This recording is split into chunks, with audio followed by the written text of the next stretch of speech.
Okay, Bismillahirrahmanirrahim. Assalamualaikum warahmatullahi wabarakatuh. So, kita akan masuk kepada unit pertama untuk subjek startup enterprise di bawah tajuk business mindset. Okay, so pada hari ini akan ada beberapa topik kecil yang akan kita sentuh untuk sesi PDP pada minggu ini. Okey, so ini adalah topik-topik kecil untuk unit 1 yang akan kita sentuh pada minggu ini. Yang pertama, perniagaan organik versus dengan perniagaan legacy. Kemudian kita akan belajar mengenai proses perniagaan organik. Yang ketiga, berkaitan tentang jangka hayat kitaran perniagaan. Dan yang keempat, kita akan masuk kepada jenis-jenis perniagaan yang ada di Malaysia.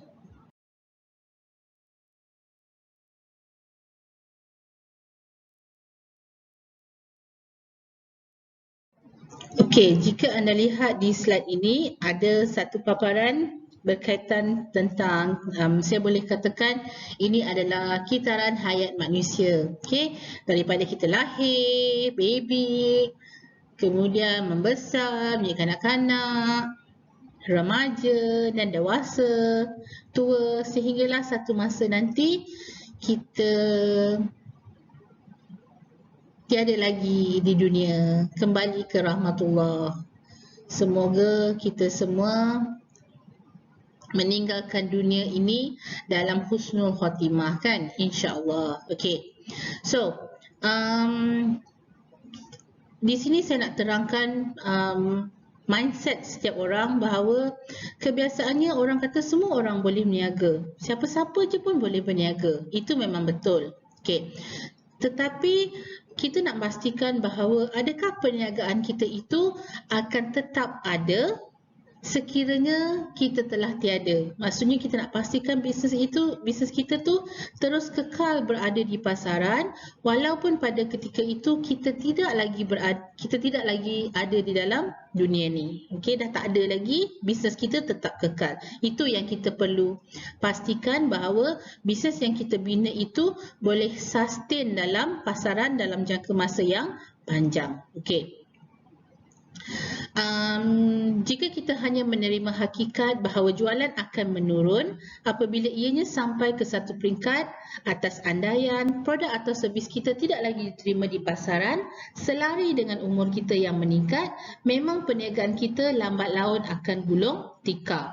Maksudnya jika mindset kita bahawa bisnes ni macam manusia juga, satu masa dia baru nak mula pandai merangkak, satu masa dia dah boleh berjalan sendiri, and then dia berkembang maju. Satu masa nanti dia akan merosot dan akhirnya dia akan hilang di dalam pasaran. Maksudnya kita bayangkan bahawa proses perniagaan itu, kitaran hayat perniagaan itu sama dengan kitaran hayat manusia. Memang akhirnya pastinya perniagaan kita itu akan hilang terus di pasaran. Tetapi jika kita berani berinovasi, kebarangkalian tinggi perniagaan yang kita bina itu boleh diteruskan ke generasi-generasi seterusnya, dan inilah yang dinamakan legasi perniagaan. Okey. Okey, perniagaan legasi boleh berlaku secara turun-temurun atau dalam masa yang sama boleh juga berlaku secara gabungan ataupun kolaborasi bersama syarikat lain. Okay, contohnya macam merging, acquisition, takeover. Okay, antara contoh-contoh perniagaan yang bergabung ataupun kolaborasi bersama perniagaan lain kemudian dibawa hingga ke generasi seterusnya untuk dijadikan sebagai perniagaan legacy. Okey, awak boleh faham perniagaan secara turun-temurun tu maksudnya kita punya nenek moyang kita mulakan perniagaan itu daripada modal yang kecil hingga boleh membawa kepada generasi yang seterusnya, berkembang hingga kepada generasi yang seterusnya.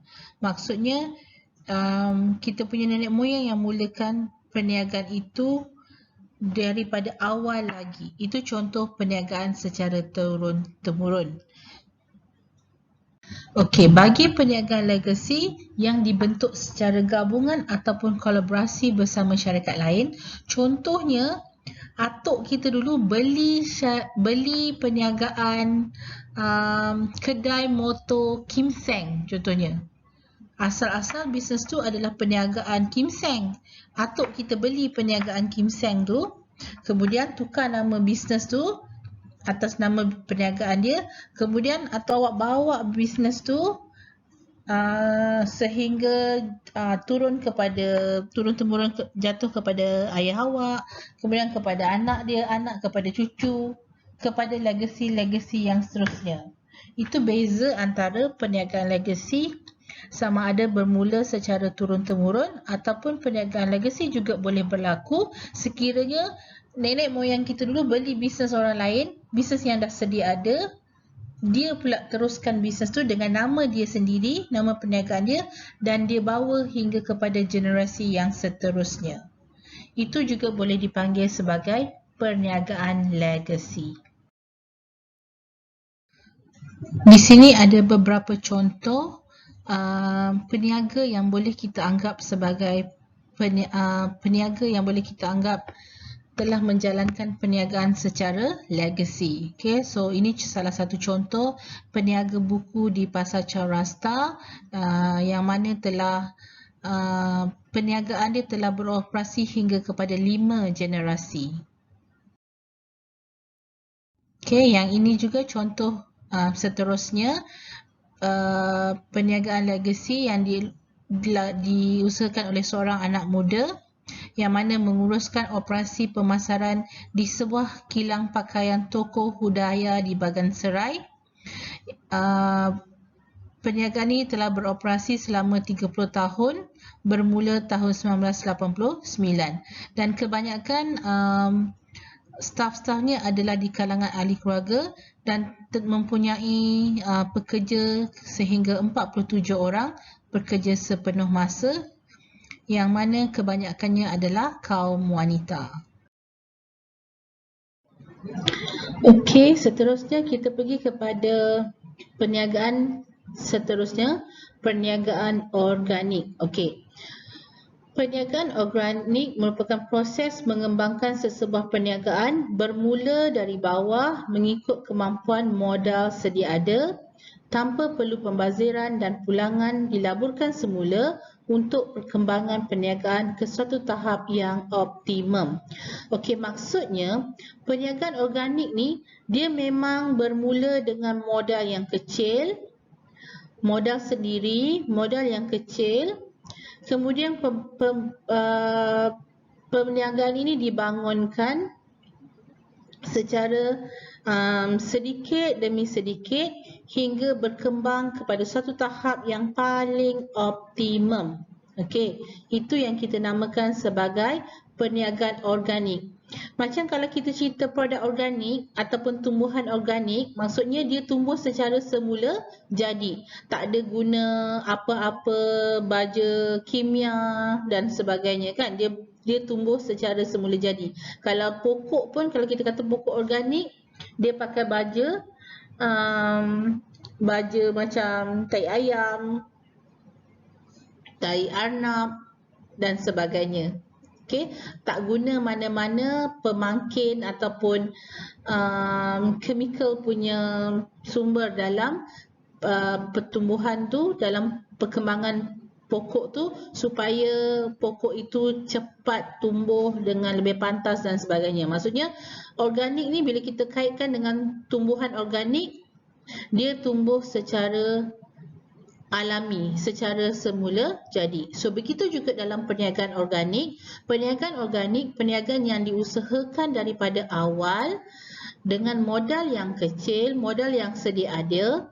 Kemudian usahawan itu akan membangunkan perniagaan itu sedikit demi sedikit, gunakan modal dan keuntungan yang ada sehingga perniagaan mereka boleh berkembang luas dan dikenali ramai. Itu yang dianggap sebagai perniagaan organik. Contoh aplikasi konsep perniagaan organik. So dekat paparan slide ni kalau you boleh lihat, ini adalah contoh gambaran perniagaan burger yang kita boleh kaitkan dengan konsep perniagaan organik. Jika di Malaysia, antara usahawan yang terkenal dalam pemprosesan dan ekspor burger ini adalah Ramly Burger yang memang dikenali oleh semua orang kan. Okay. Bermula dengan menjual burger, okay, daripada membuka gerai menjual burger, kemudian dia meningkat kepada mencipta dia punya patty burger sendiri, okay. Kemudian dia buka cawangan, bekalkan burger kepada peniaga-peniaga lain, kemudian membagaikan medium jualan. Kalau dalam contoh saya ni kan, seperti mengadakan food truck, kemudian melabur dan membesen untuk membuat burger. Maksudnya daripada pemprosesan kecil-kecilan hingga menjadi mass production dan hingga boleh dijual masuk ke dalam pasar raya, sehinggalah produk burger itu boleh dieksport ke luar. So ini adalah contoh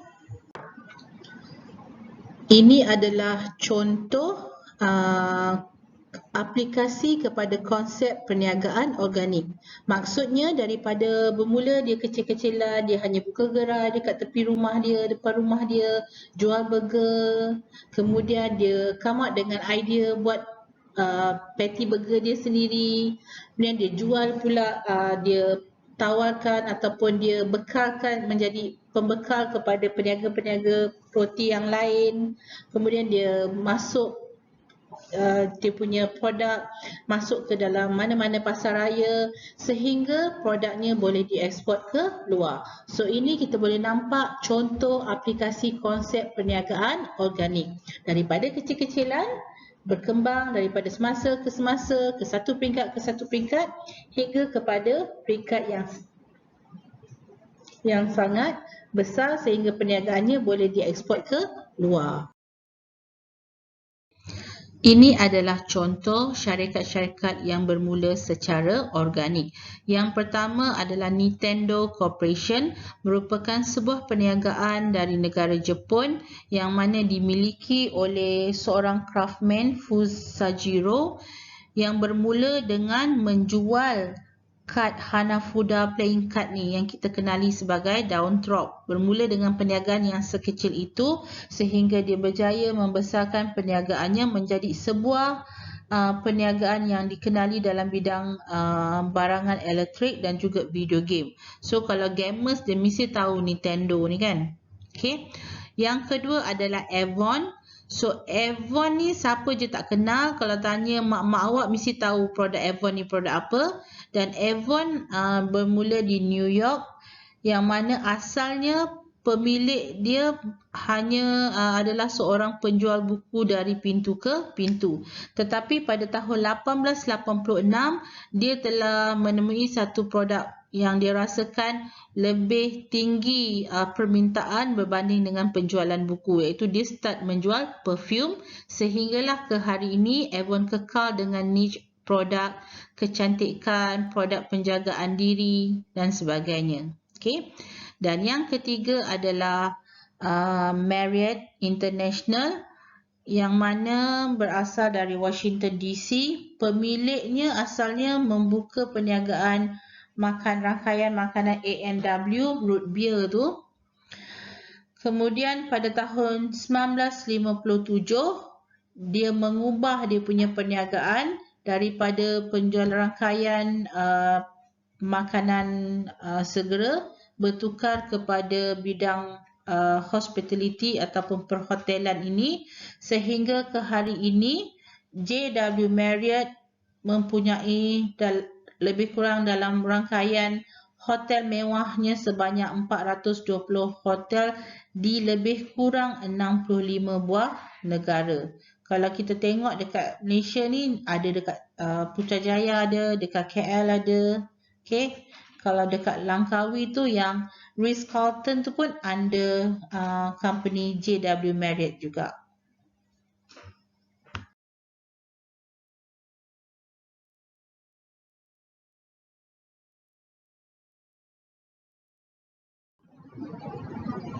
Okey, di dalam slide ini kita akan menerangkan tentang jangka hayat perniagaan. Okey, semua produk mempunyai jangka hayat tertentu. Yang inilah yang kita kenali sebagai kitaran hayat produk. Dan tempoh masa sesuatu produk itu berada di pasaran sebahagiannya bergantung kepada persaingan, teknologi, dan pada peringkat ini pemasaran memainkan peranan yang sangat penting.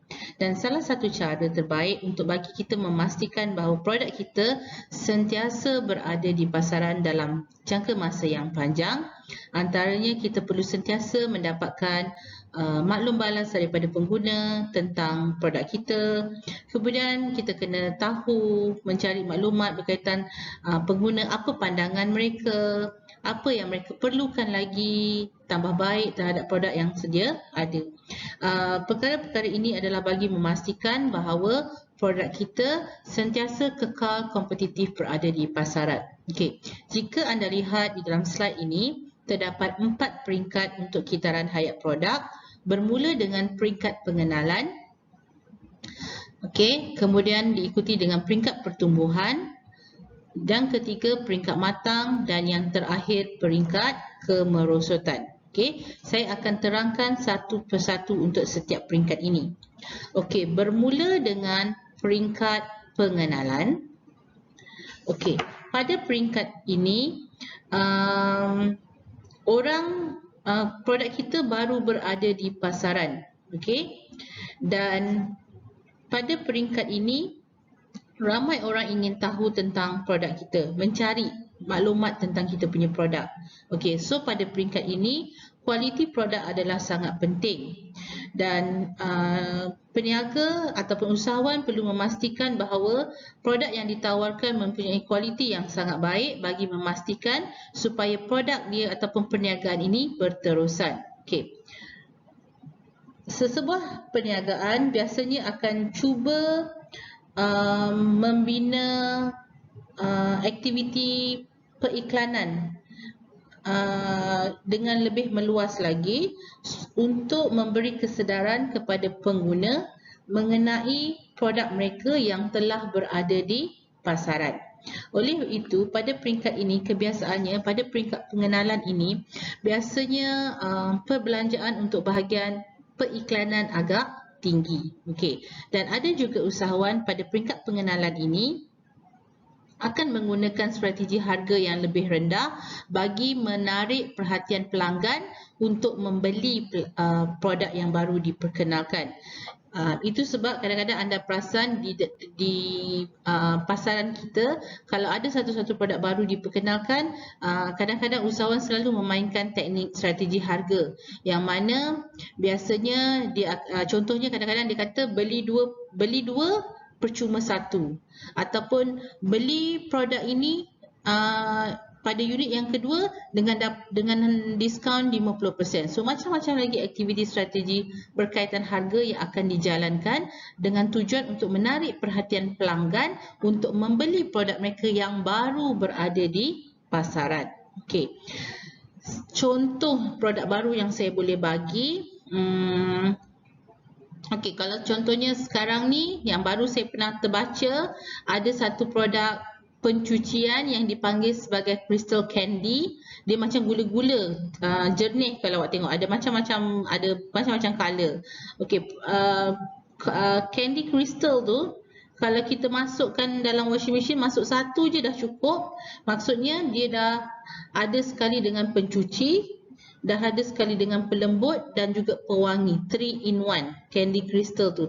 So cara simpanan dia pun hanya dalam bekas biasa sahaja. Okey, dia dalam bentuk kristal. Itu antara salah satu contoh produk yang lately baru dikeluarkan oleh company dalam bidang pembersihan ni lah, dalam deterjen punya produk terbaru. Okey.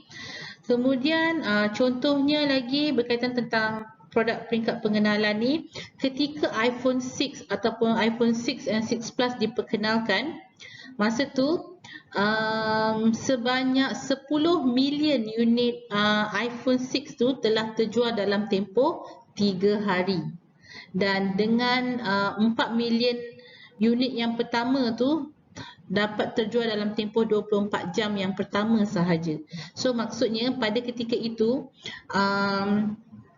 Apple menggunakan pendekatan harga. Maksudnya bila orang beli pada peringkat awal, dia dapat harga promosi. So pada ketika itu ramai orang kata pengguna-pengguna iPhone memang berebut-rebut untuk membeli iPhone pada ketika baru di launch. Okay? That's why dia boleh terjual sebanyak 10 million unit dalam tempoh 3 hari sahaja. Okay. Kemudian antara contoh lain yang saya boleh bagi, contohnya Tupperware. Tupperware you all semua kenal kan produk dia. Bagi memastikan Tupperware memang dah lama berada di pasaran, tapi bagi memastikan bahawa dia kekal berada di pasaran, okey, Tupperware dia punya strategik dia, setiap tahun sekurang-kurangnya dia akan menghasilkan 120 unit jenis Tupperware unit baru ataupun Tupperware baru, keluaran terbaru dia untuk Tupperware. Sebanyak 120 koleksi Tupperware yang akan dikeluarkan setiap tahun. Dan kalau kita bahagi semua, seolah-olah dia boleh, Tupperware dapat menghasilkan satu keluaran baru dalam masa seminggu. Ini bagi memastikan produk Tupperware sentiasa kekal berada di atas di dalam pasaran. Walaupun Tupperware ini telah bertahun lama berada di dalam pasaran. So itu antara contoh produk ataupun perniagaan di peringkat pengenalan. Seterusnya kita akan pergi kepada peringkat yang kedua, dikenali sebagai peringkat pertumbuhan. Pada peringkat pertumbuhan, kita punya produk ni berada pada perkembangan yang sangat pesat. Maksudnya orang dah mula kenal kita punya produk. Dan permintaan untuk produk pada peringkat pertumbuhan ini juga akan berlaku dalam keadaan yang tinggi, mempunyai permintaan yang tinggi. Pada peringkat ini persaingan akan bertambah apabila syarikat-syarikat lain juga yang berada dalam niche yang sama akan cuba mengembangkan produk mereka yang kompetitif. So, sekiranya permintaan terhadap produk adalah tinggi, jualan kita juga akan melambung pada peringkat pertumbuhan ini. So, pada peringkat ini kebiasaannya usahawan akan memastikan harga mereka stabil semasa peringkat pertumbuhan, dan kebiasaannya usahawan-usahawan akan mendapat ataupun mengambil lebih ramai pekerja pada peringkat pertumbuhan ini bagi memastikan pelanggan mereka mendapat perkhidmatan yang lebih baik.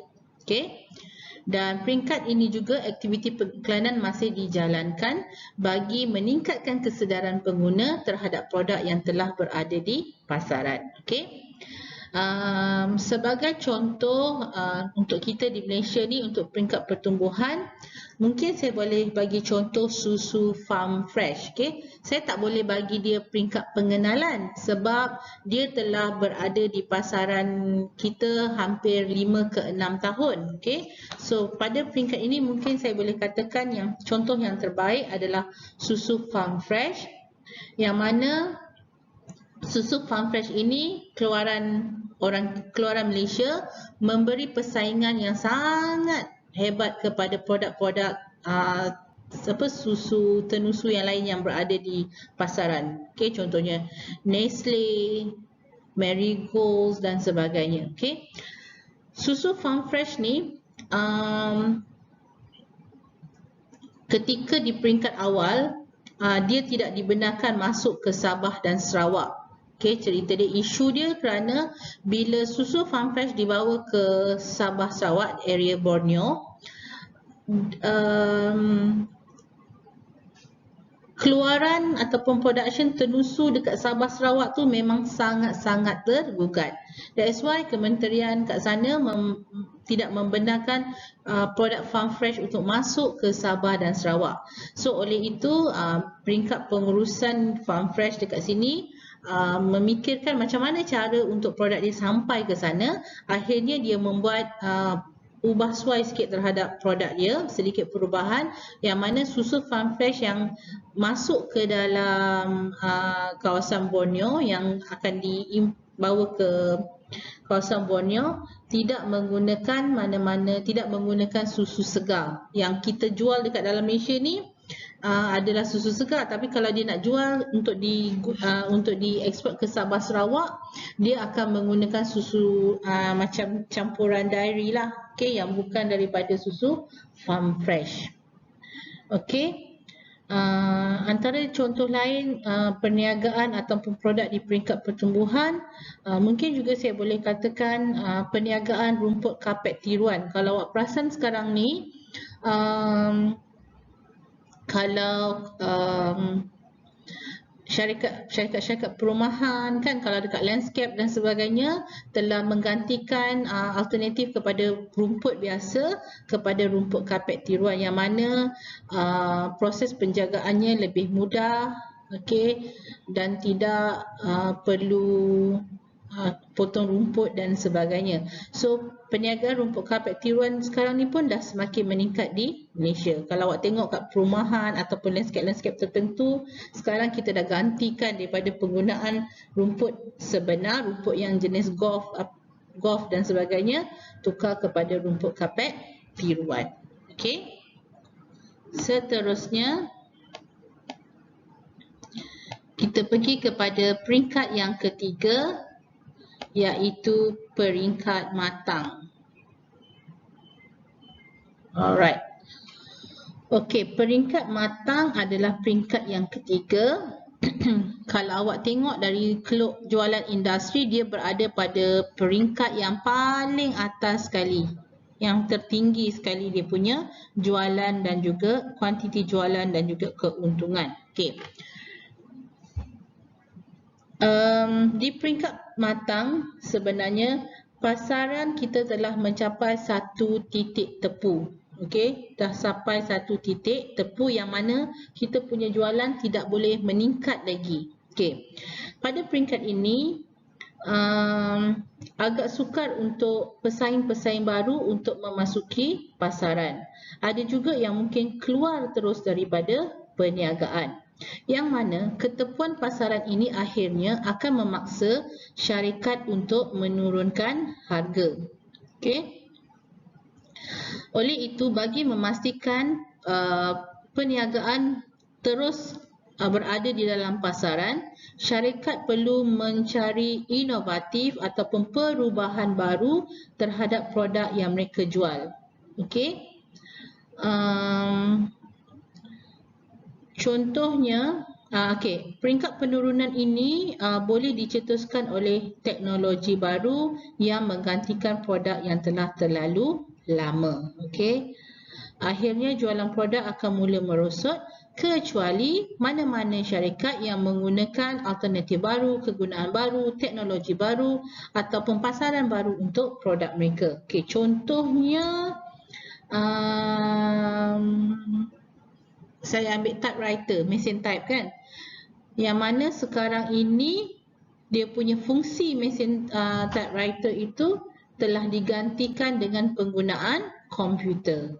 Okay? So maksudnya perniagaan mesin type itu sendiri telah sampai ke peringkat matang. Maksudnya kalau dikeluarkan lagi mesin type yang stereotype yang sama, of course dah takkan ada sale lagi terhadap produk dia. Itu sebab akan datang produk dia semakin menurun dan akhirnya akan membawa kepada hilang terus produk tersebut di pasaran. Okey. Contoh juga macam Sony. Kalau dulu dia keluarkan produk televisyen hitam putih, kalau dia masih kekal dengan produk sebegitu, of course produk dia tak akan lagi, perniagaan dia tak akan lagi berada di pasaran sebab orang dah tak guna, orang dah tak cari lagi dah televisyen hitam putih tu. Tapi disebabkan dia mencari inovasi terhadap keluaran dia, maksudnya daripada produk hitam putih, televisyen hitam putih tukar kepada berwarna, kemudian daripada TV yang besar jadi flat TV, dan sehinggalah ke hari ini Sony telah mengeluarkan masih lagi produk niche yang sama, television, tapi dia telah keluarkan produk television yang smart HDD television, Android television dan sebagainya yang memenuhi kehendak dan keperluan pengguna pada masa ini. Okey. Apa contoh lagi saya boleh bagi? Okey, contohnya pada tahun 2013 yang mana syarikat komunikasi utama di China iaitu China Unicom, dia telah tampil dengan produk baru dengan melancarkan kad SIM yang dipasarkan khas untuk pengguna aplikasi pesanan ringkas WeChat. Ini sebabkan dia mendapati jumlah pesanan ringkas tradisional yang dihantar telah turun sebanyak 10.6%.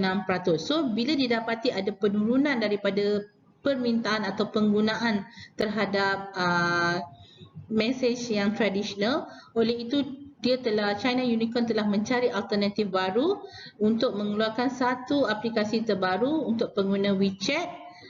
Dengan penggunaan kad SIM tersebut, dia punya pengguna dapat menikmati diskaun dan perkhidmatan khas ketika menghantar pesanan ringkas dan suara menggunakan aplikasi tersebut. Maksudnya, kalau dia masih kekal ataupun tak membuat perubahan terhadap sistem pesanan mesej tradisional, maksudnya akhirnya nanti perniagaan dia tu dah tak akan berada di pasaran. Oleh itu dia mengambil tindakan dengan mencari inovasi baru dengan memperkenalkan sistem aplikasi pesanan ringkas yang lebih moden yang sekarang ini dikenali dengan nama WeChat.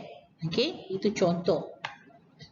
Okey, kemudian kita masuk kepada peringkat yang terakhir, yang keempat, iaitu peringkat kemerosotan. Okey. So, ini antara peringkat yang sangat ditakuti oleh semua peniaga-peniaga. Kita tak nak kita punya produk ataupun perniagaan kita berada dalam level yang keempat. Kerana bila pada tahap yang keempat ni, di peringkat kemerosotan, agak sukar untuk kita memperbaiki semula kita punya kedudukan perniagaan kita. Maksudnya bisnes kita dah tak boleh nak buat apa-apa lagi. Kalau you tak membuat sebarang perubahan terhadap awak punya produk pada peringkat matang tadi, maksudnya kita akan terus berada di peringkat merosot dan akhirnya hilang terus daripada pasaran. Okey. Contohnya apa? Contohnya apa? Okey, saya boleh bagi contoh Kodak. Ingat tak dulu zaman kita kanak-kanak kan? Asal nak ambil gambar je, kita mesti pergi beli Kodak dan sebagainya. Tapi disebabkan dengan perubahan teknologi, perubahan daripada kamera tradisional kepada kamera digital yang mana tak lagi menggunakan Kodak, menyebabkan perniagaan produk Kodak sendiri dah tak ada lagi permintaan dan sehingga menyebabkan dia merosot di dalam pasaran dia sendiri. Okey. Dan lagi satu contoh untuk peringkat kemerosotan ataupun hilang terus daripada pasaran ni, mungkin saya boleh bagi contoh kalau di Malaysia, Zaitun. Ingat tak dulu produk Zaitun? Dia punya tagline dia, gunakan tanpa was-was. So, kita tengok sekarang produk Zaitun dah tak ada lagi di pasaran. Kerana apa? Kerana sedangkan produknya produk yang sangat bagus. Okey, tapi kerana pemiliknya tidak mengubah dari segi design, packaging dia punya produk, menyebabkan lama kelamaan produk dia tenggelam dengan produk-produk luar yang masuk dengan packaging yang sangat menarik. So, pada peringkat kemerosotan ini, apa saja yang kita buat menyebabkan sale kita makin menurun. So, ini adalah level yang keempat untuk jangka hayat perniagaan.